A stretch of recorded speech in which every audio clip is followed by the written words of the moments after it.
Selanjutnya kami persilakan kepada Bunda Nuril yang akan dijawab oleh Ustadz Abdul Syukur. Silakan Bunda.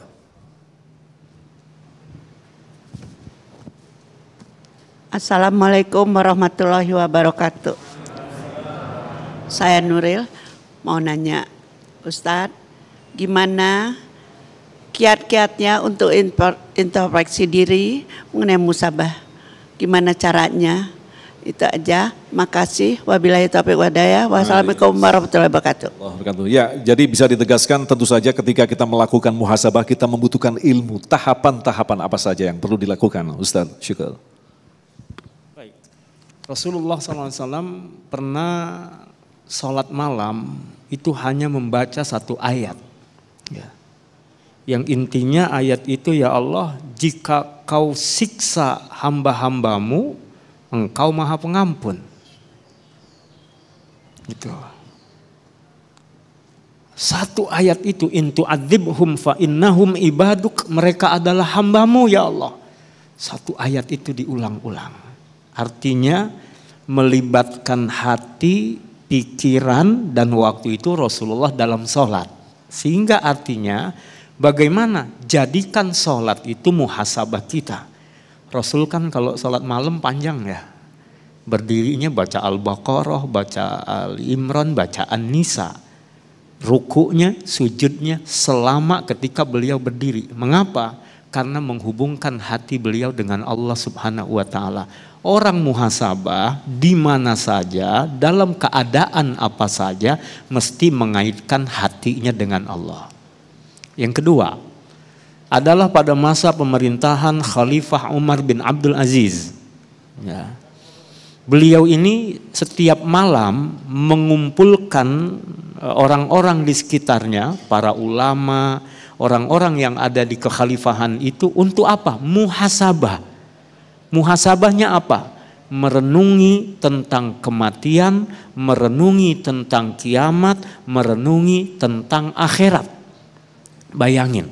Kalau bicara kematian, siapa yang menjamin besok kita masih hidup?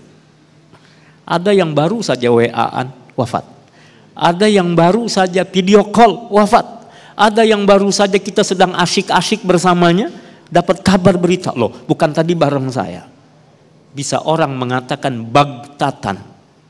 Mati tidak perlu sakit, mati tidak perlu kena kecelakaan. Kalau udah waktunya, pasti akan datang. Yang kedua bicara tentang kiamat. Wong kalau di rumah piring pada terbang aja udah dibilang kiamat.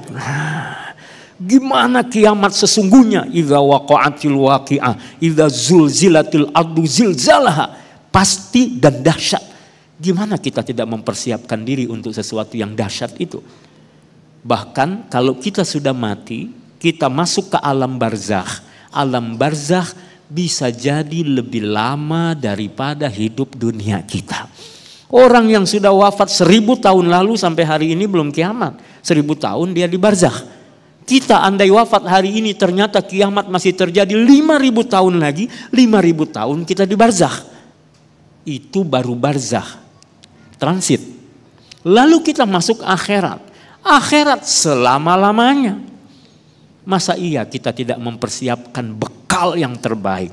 Maka tadi Umar bin Abdul Aziz mengajak orang-orang di sekitarnya, cobalah renungi kematian, renungi tentang kiamat, renungi tentang akhirat. Dan tentu koridornya adalah iman. Kan kita makhluk Allah, selalu bersama dengan Allah Subhanahu wa Ta'ala, dan yang kita renungi nilai positifnya. Jangan bangga dengan kehebatan, dengan kekayaan, dengan jabatan, tapi hasil korupsi. Jangan bangga dengan kehebatan acungan jempol manusia, tapi sementara kita menginjak-injak hak manusia lainnya. Jangan kita bangga dengan apa yang dipuji-puji oleh orang lain, tapi kita mengkhianati Allah Subhanahu wa Ta'ala. Hati nurani kita pasti akan bicara yang baik dan benar. Gunakan hati kita. Wallahu a'lam bishawab. Baik, terima kasih Kiai dan pemirsa yang dirahmati Allah. Kami masih menyimpan beberapa pertanyaan lagi. Tentunya kita akan jawab selepas pesan-pesan berikut ini. Damai Indonesiaku.